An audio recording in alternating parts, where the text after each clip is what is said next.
So today we get to hear from Alan and Abbie, and I think you're going to really enjoy this episode. I'm really excited to visit with them. You know, Hirschfelds has been here in North Platte for over 100 years, and I just have tremendous respect for their energy and the way that they run this business. So it's going to be a lot of fun to talk to them today. Hi, I'm Danielle. And I'm Ty. Together, we are hosting the NebraskaLand Bank Podcast. We promise this isn't some boring bank podcast. That's right. We aim to entertain. Listen in every other Monday, and we'll tackle topics like finance, business, sports, community events, and maybe even a course or two of great food finds. We're always community-minded. Every voice, every topic, every time. So turn the volume up, settle in, and let's talk NebraskaLand.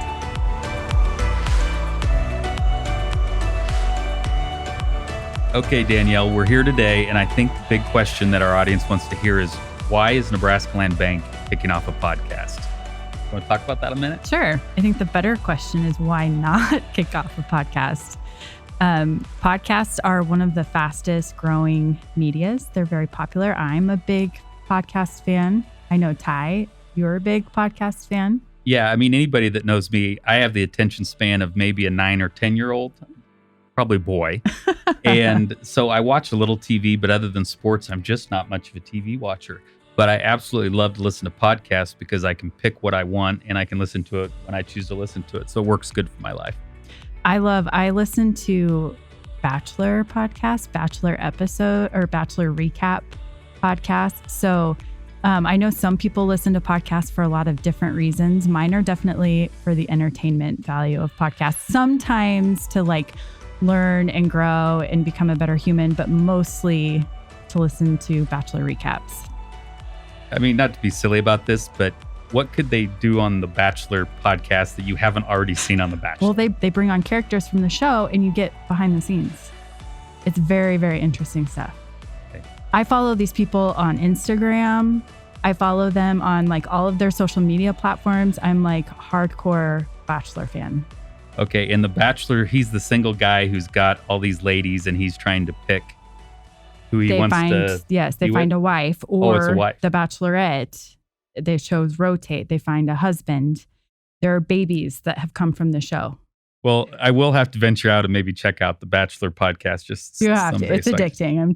Now, there's some local podcasts too. The Sing Second guys, some of our local coaches at high school that have a little college football podcast. And I know Dr. Lee Warren from the hospital. He's got a pretty neat podcast that I listen to occasionally. So yeah, I think that we hope to do a little bit of all of that. We hope to educate, entertain, inspire, and tell kind of our community stories through our podcast.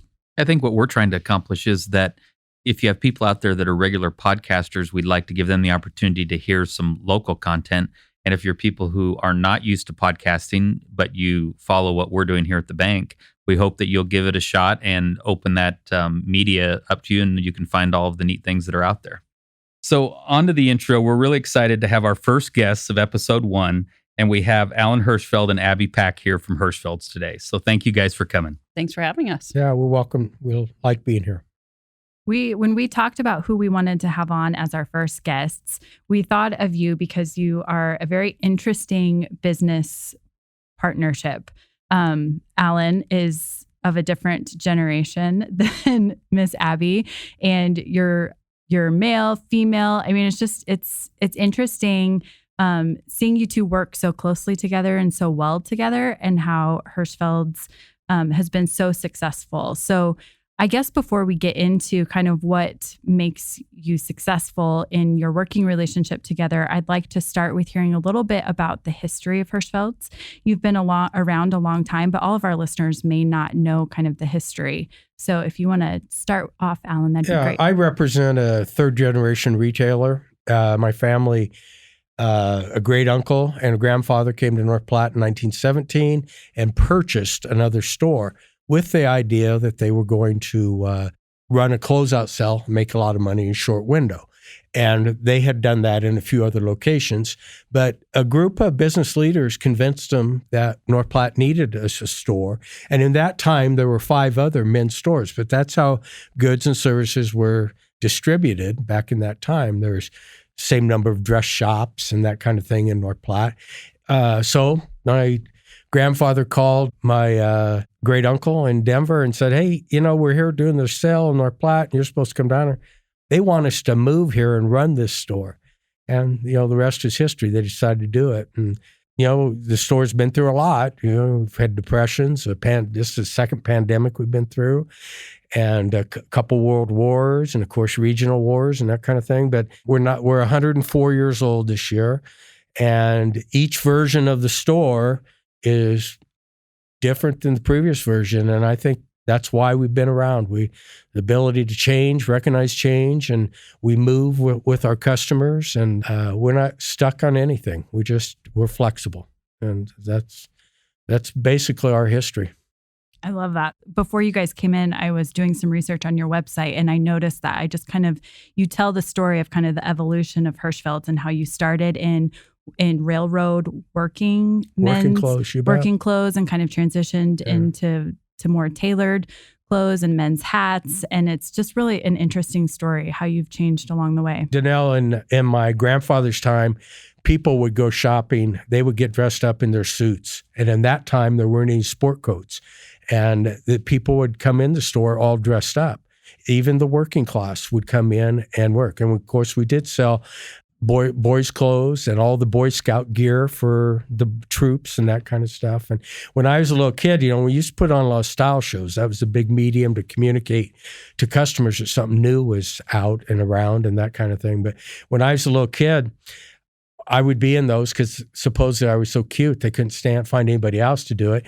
And my dad would set me up on this countertop, and there'd be top coats underneath it, and I'd be standing in my underwear changing clothes and all that kind of stuff. And I still think I'm mentally scarred from that, having to be on those countertops. But it was just a different time. And then over time, as you know, we have graduated to where we are today. We're considerably more casual, probably more comfortable, I would say, for our people. But, back in that time, we weren't selling prom dresses, and today we are.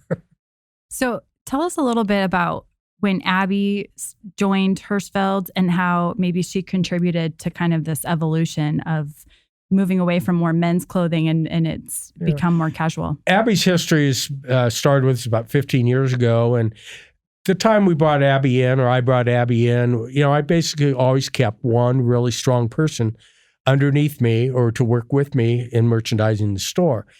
So she came in and she learned, and it retail, our kind of retail isn't simple. We don't put things on the rack and people go find them and buy them. We have personal selling, fitting, showing, putting outfits together. All that becomes part of this deal. And then you add the buying component in on top of it. So Abbie grew in that in her first 3-4 years. And it was real evident to me how strong Abbie was going to be. I mean, she was smart, she's bright, she knew how to listen, she knew how to handle conflict with me or with other people. But it was real obvious if she was interested in long-term in the store that it was there for her taking. Abbie, what were you doing before you joined Hirschfelds? So, like Alan said, probably 15 years ago, I had just really kind of got on my feet in life. To kind of give a little backstory about myself, I come from a generational ranch and farm, which I am likewise very proud of.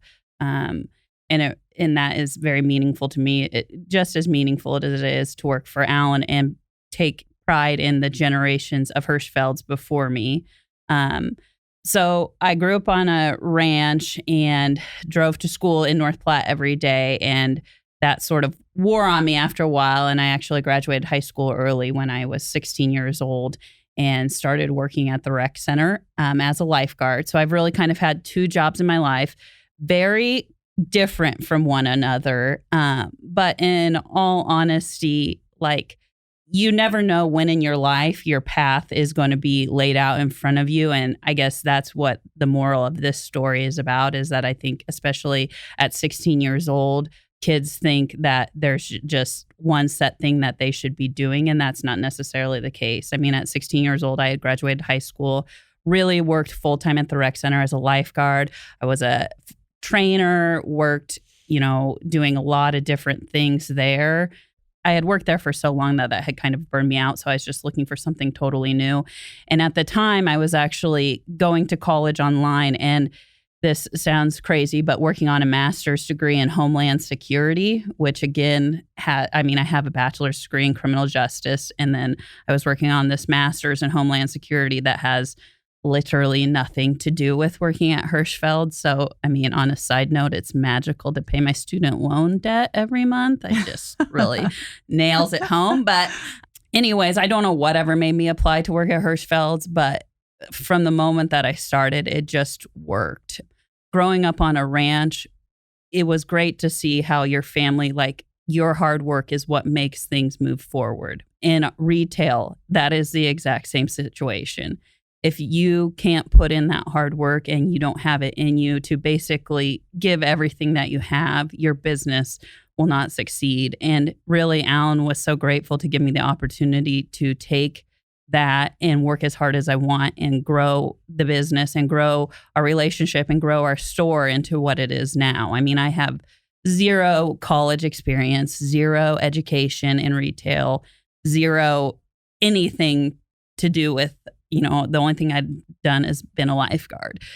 So it was really great to have that experience in my life. And that's what I say, that path I would have never expected to go on. But when it was there and when I could look down it and see really what it could become, there was no going back for me. So here we are 15 years later, just still trying to put up with one another.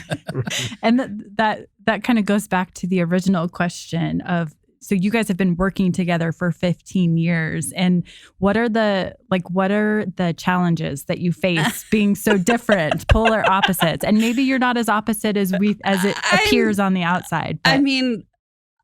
I'll start, I guess, because, I get that a lot of the, how do you work for Alan?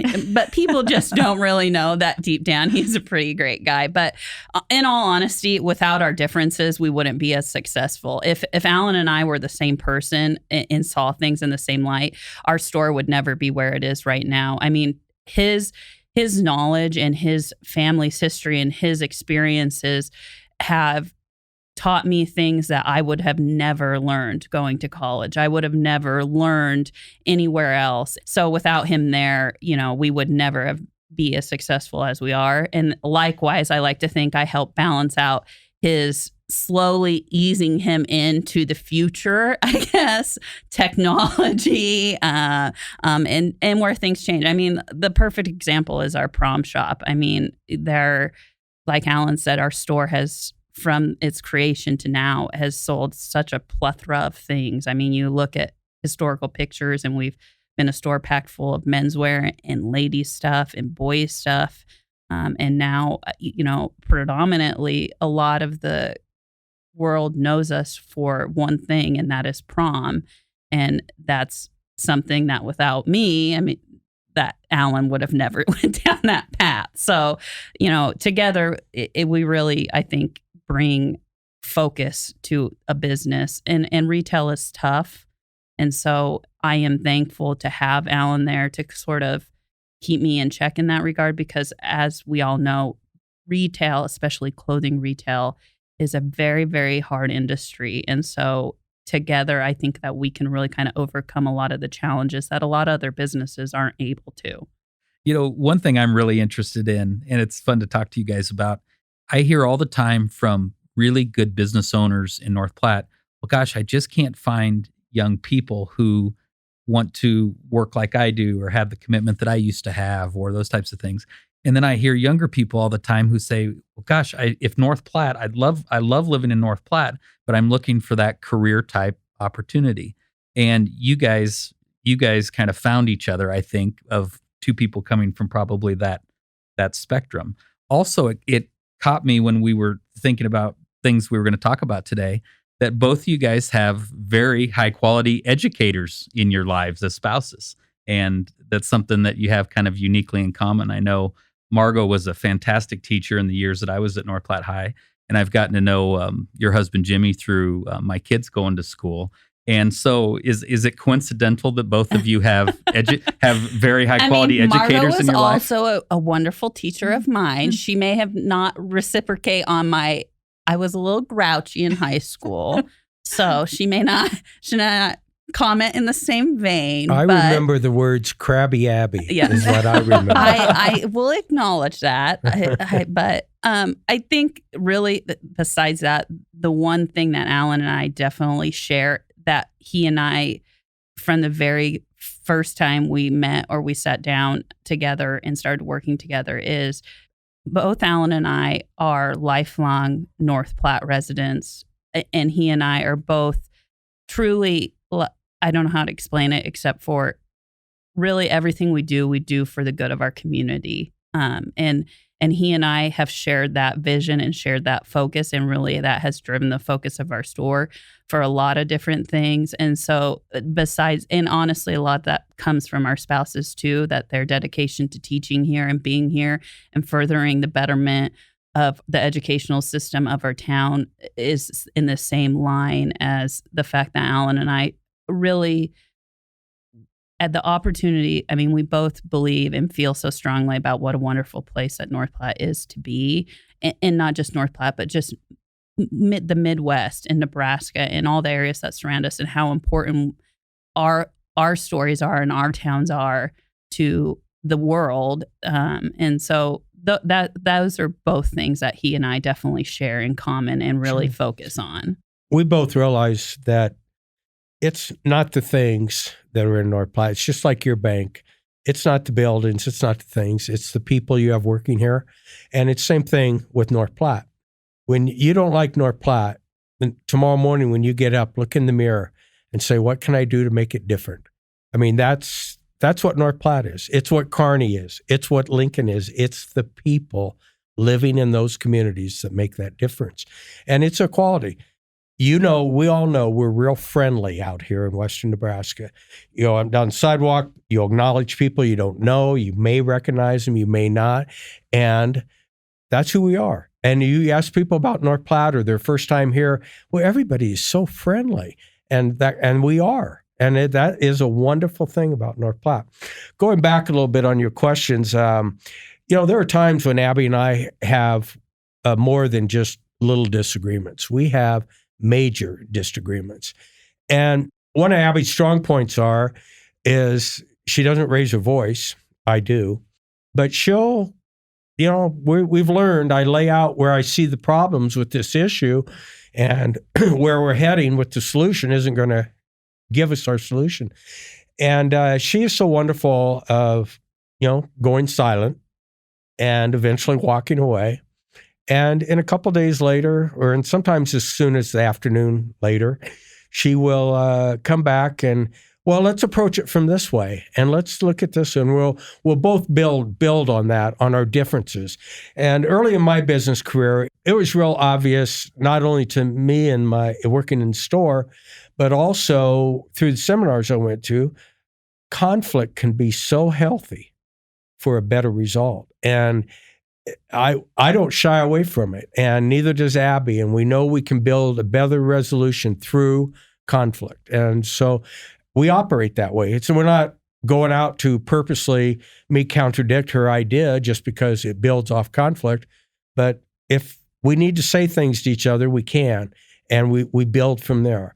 And, you know, Abbie's not bad. I like this when she does this. She'll, you know, I'll bring something up, and I said, well, can we do it this way? She, yeah, that's a good call. And we just move on and that kind of stuff. And, yeah, I don't even hardly comment to Abbie on her good calls, because that's what I'd be saying all day is be good call, good call, good call, and that kind of thing. But, you know, it's wonderful for me at my age to have a generation behind me interested in my business, and she described it. We both are all in 100% on what's going on at 401 North Dewey.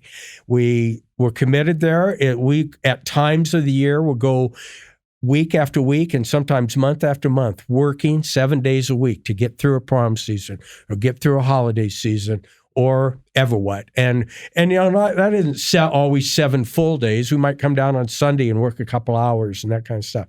The irony of that whole thing is my grandfather and his 2 boys used to do that. They would come down when the store was closed on Sunday and do a lot of their stock work and that kind of stuff. And they'd work 2 or 3 hours. The store was not open. it was just so ingrained in them that the store was number one in their life. A few years ago, 4 years ago, we celebrated 100 years in business, and I had a big family reunion. And I bring it's much of the family that wanted to come, and we got about 45 people from the Midwest to come out. It was so much ingrained in the family between my grandfather, my dad, and my uncle, how important the store was and part of their lives and all that. All of them feel like Hirschfelds is theirs, and they talk and ask questions in that vein. And it's a benefit we have. I mean, Abbie could see it when they all came in the store. Once they got in town, they come down to look at the store and this and that, and they could feel the vibrance that we had going on. And, they're extremely proud of where the store is today. They know in every community in America, our size, most of them don't have a men's women's store. And we're very unique to have that. But I think it's because of what I'm describing to you right now. It's the feeling Abbie has toward Hirschfelds and our mission, and the feeling I have toward the family mission that parallel what Abbie feels. What are some of the toughest, just maybe one or two, of the toughest decisions you guys have had to make that were really difficult to resolve? I think most of them, I don't know if I can give them to you specifically, but most of them revolve around merchandising or marketing and how things will be perceived by our customer base and that kind of thing. And you could probably answer that a little bit more specifically. Honestly, a lot of our toughest decisions are decisions that Alan and I are really on the same page, but they're just still tough decisions to make. Like, going back to what Alan was saying about his family, obviously I am not a Hirschfeld, but working there for so long, in all honesty, I feel like I am, in a sense, a part of their family. I know all of their family history. I mean, I know all of Alan's family, and that means a lot to me. And it really, honestly, is something that I take pride in, because our work, it not only reflects ourselves, but it also represents, like Alan said, years and years and years of work that was put in before us.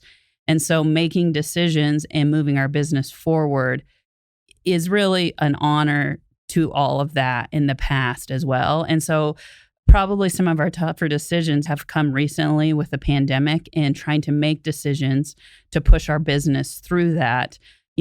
As Alan mentioned, Hirschfelds being in business is not only unique in the fact that we're a men's and women's clothing store that sells prom dresses and all sorts of other random things, but the fact that we've been there for 104 years, day in and day out, and through 104 years of wars and pandemics and depressions and unrest, they have kept the doors open. And so keeping the doors open is all that we can focus on right now, and that is our most important decisions. And I guess my next comments really go out to anybody that's in a small business or even thinking about opening a small business, of what it means. It's not just about the products you buy or the stuff that you do in the store, but it's truly, like Alan said, he and I's life is dedicated to 401 North Dewey. I mean, when the pandemic hit, we lost employees. I had to teach myself to sew, to become our alteration person. Those were decisions that Alan and I really weren't sure about if that was the right move to do. But to keep our business afloat and keep things going, we couldn't afford to replace that person, and we needed alterations done. So it's a skill I had to teach myself, because you either learn those things to survive or you don't survive. And that's what I mean. Your small business, it's not just the glitz and the glam. It's all that back end stuff. I mean, Alan fixes things when they break, our toilets, our lights, our whatever the case may be. I vacuum the floor and clean our bathroom. I mean, there's so much more to us and to our business and the success of it that I don't think people grasp or understand. And those are the toughest decisions out there, the decisions on how much literally that you can take on yourself to make sure that the next day you can still keep your doors open. And really, I truly feel, I guess, being of the younger generation, is that there is a disconnect on how much work and a small business really means, and how much you have to be able to give of yourself to make that successful. I mean, in the time that I've worked there, I've gotten married. I've had a son that has become a great part of our store. I mean, anybody that's been to Hirschfelds has probably been there when Jack's there doing God knows what. But he's there a lot. But being a part of a small business has allowed me the opportunity to be able to do that, to raise a son. I mean, Jack, when school shut down during the pandemic, we turned Alan's office into a little school, and Jack came to work with me so he could still learn during the day and I could still work.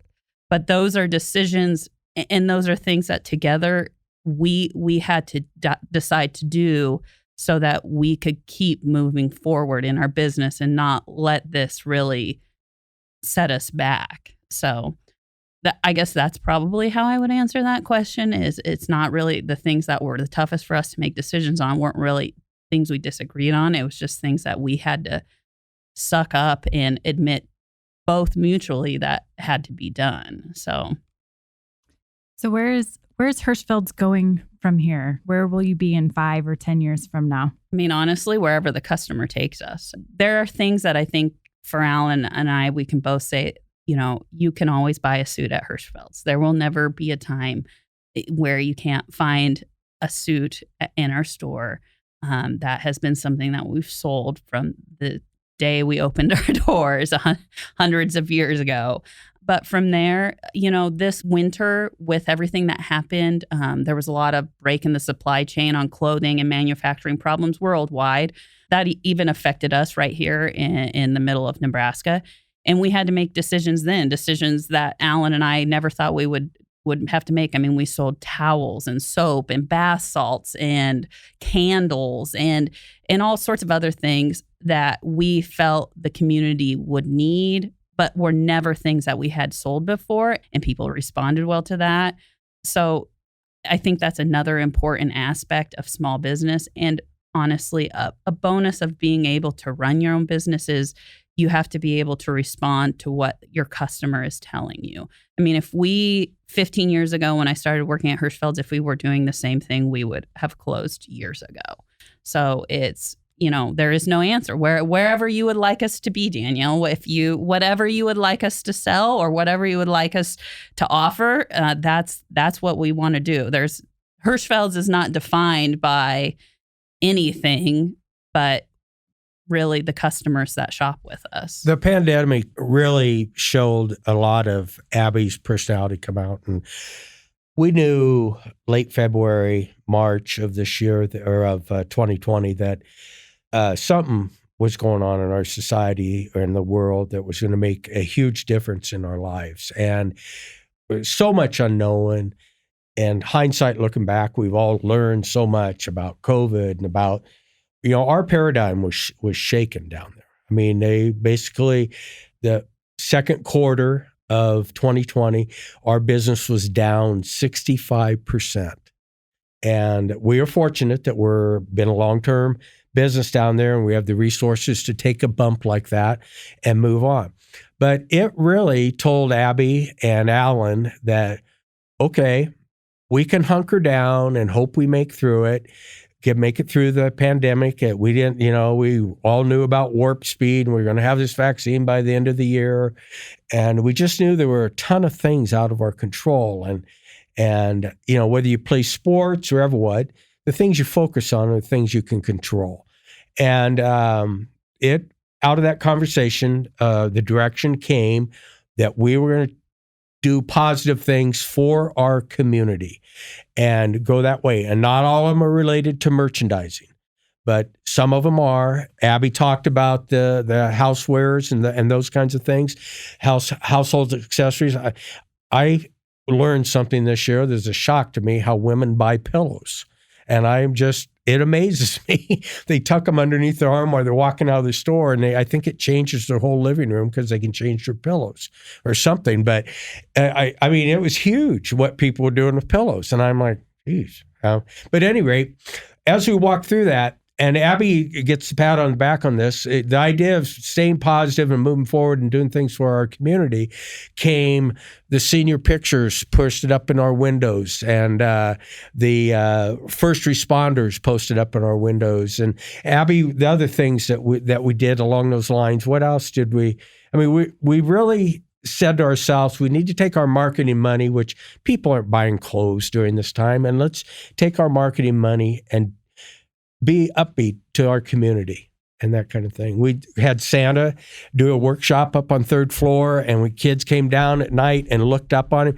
2 times we did that, and we had a few hundred kids down, and it was really exciting. It was really exciting. Yeah, we really focused on bringing it to light of what a difference a small business can make in your community, because this 2020 was a year that you heard it nationwide, your small businesses need you. Well, they did need you. We still need you, but we need you to also understand what we can do for you. And that's what we wanted to make apparent, is what your support of our business can turn around and look like for your community. And so with that, like Alan said, for weeks when graduations were canceled, we posted a large senior picture of every graduate from all the area schools. We posted pictures of all of the healthcare workers that were working tirelessly over the summer. We hosted prom for 9 different community schools and saw, I think, right around 500 kids get to go to prom because of that effort. That probably would have never happened without that work. And then this fall, we really tried to make sure that Christmas was a special thing. We did a real old fashioned window display and had Santa, and tried to really just do things for the community that let people realize that shopping local and spending local is not just a fun saying, but it is the heartbeat of what your town can be. And so we really, really wanted to emphasize that this year, and hope, and I still hope that people understand the difference that those dollars actually do make. I've really enjoyed seeing everything that you guys have done as a marketing professional. It's just, I love following you guys on social media and just seeing all the different events and things that you're doing and all of your promotions. Thank you very much. Yeah. Thank you. So if you're listening and you want to follow Hirschfelds or kind of stay in the loop about what you guys have going on at the store, how can you do that? So we have the Hirschfelds clothing store itself has both a Facebook and Instagram page, which is Hirschfelds Clothing. And then the prom shop runs its separate social media because it obviously has 2 different target audiences there. And so that is just at prom shop for all the different social media Here accounts. is a generational answer to that question. Abbie talked Alan about... can send you an email now if you'd like. Pick up your phone and call me. Yeah. I'll tell you what's going on in the store. Perfect. Yes, Yeah. Alan answers the phone and can marginally reply to emails and might even write you a letter. That's true. I can. That's great. They never forget the power of the pen. Yeah. Yeah, that's right. Alan That's can write exactly you a right. nice letter. Well, see, I'm a little bit ahead of Alan because I just got my own Facebook account not long So ago. proud of So you. I'm gonna Hi. connect to Hirschfelds here soon. Yeah. I That's have good. 3,400 friends on Facebook. Now, Wow. can you beat that? Well, not yet, but I'm going to send you a request so you can be my friend if you want to be. Okay, Abby, it'll do you pop have up. Facebook?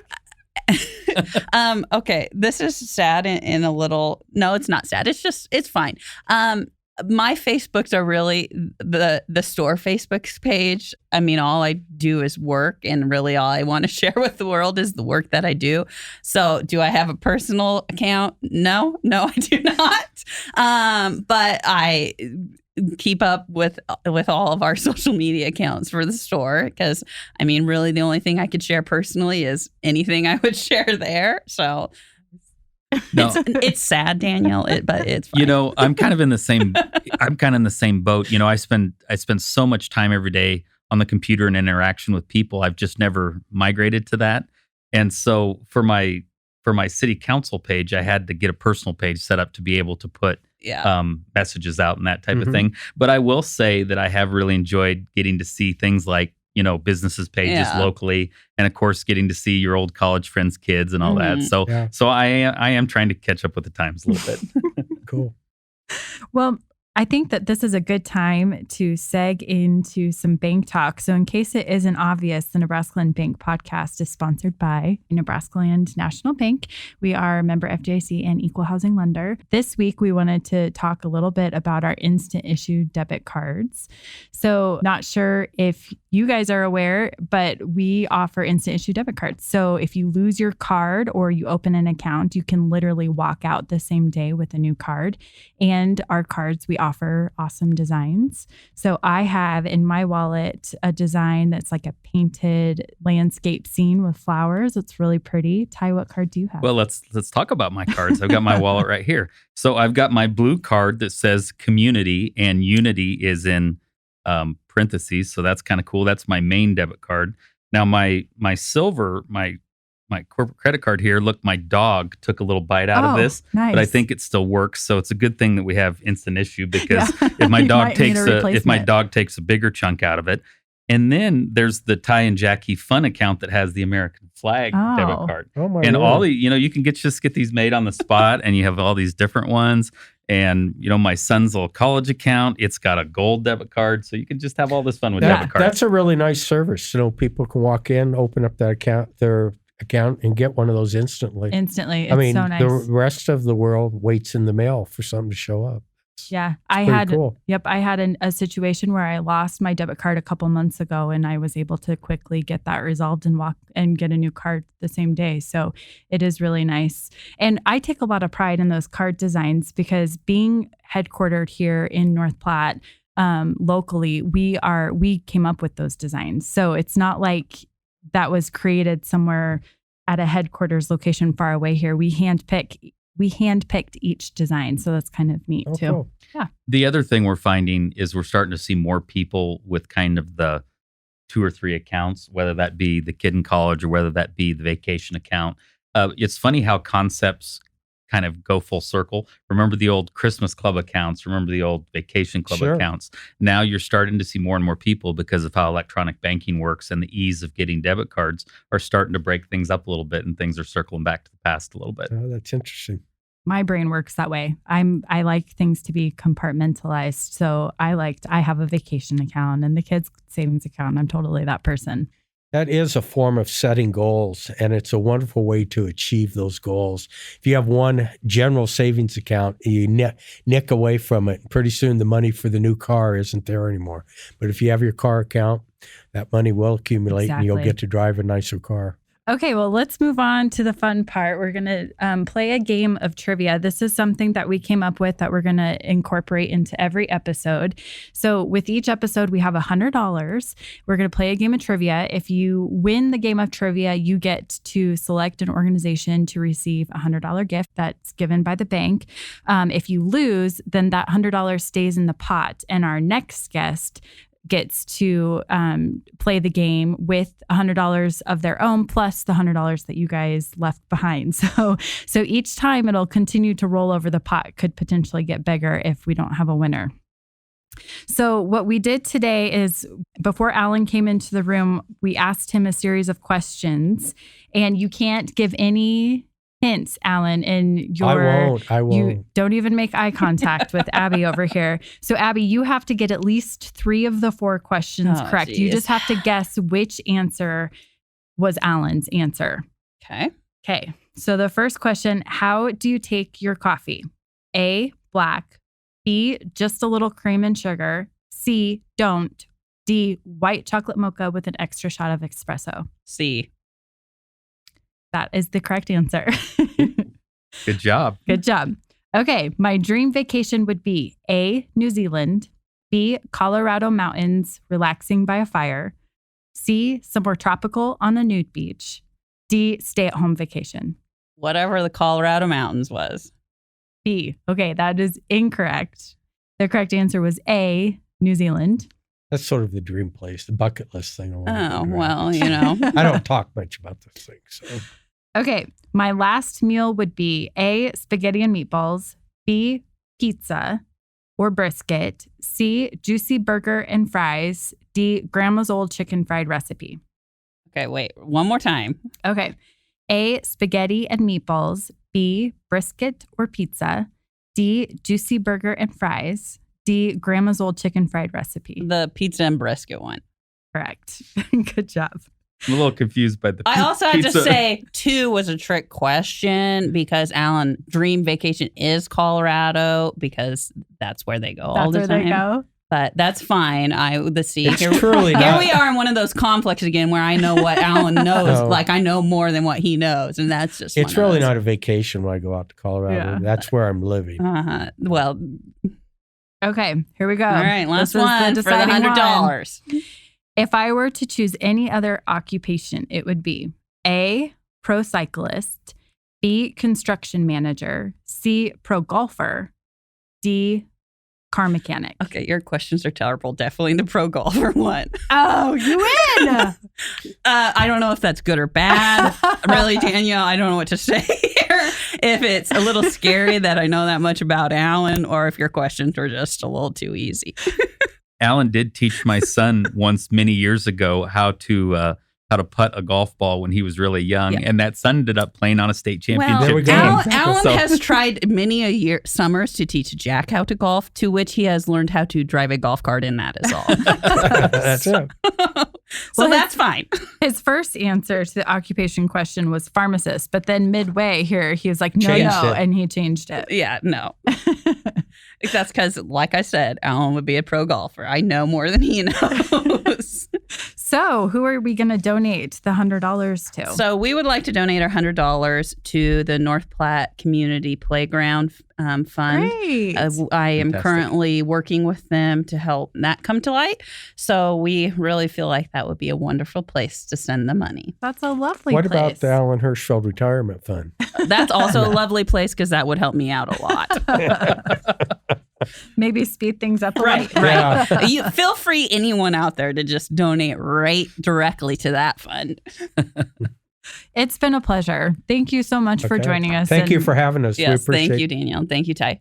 Yeah, this has been a lot of fun to get to talk to you guys. I got to tell you, there's so many things I admire about you guys, but in particular, your attitude this year and to focus on the community and to use that to energize yourselves. I think is a lesson that everybody come from. Some experiences that we've had with your business. I mean, I remember going and getting my Tiger Cub Boy Scout uniform at Hirschfelds. I remember getting my first ambassador coat at Hirschfelds and thinking about getting my Boy Scout stuff at Hirschfelds. And so it's great to have that in the community. I remember maybe it was 10 years ago when we decided it was time for the bank to casualize our dress code. And that was a big discussion point. I mean, we were a little bit on the front end of that. Banks were starting to casualize, and we had this big discussion. And not too long after that, you guys raised your hands and said, you know what, we're willing to do your shirts. We're willing to help you with your wear. I'm wearing a Hirschfelds NebraskaLand National Bank logoed shirt right now. And so I think that's the perfect example of how you guys have continued to evolve, because we were ready to evolve, but we needed somebody to help us evolve because we still wanted to maintain a professional look and keep our employees energized and comfortable. Ty, we are very proud of the fact that we get to supply your guys and gals clothing with your logo on it and that kind of stuff. And we have a lot of discussions about what goes into that selection that you guys choose from.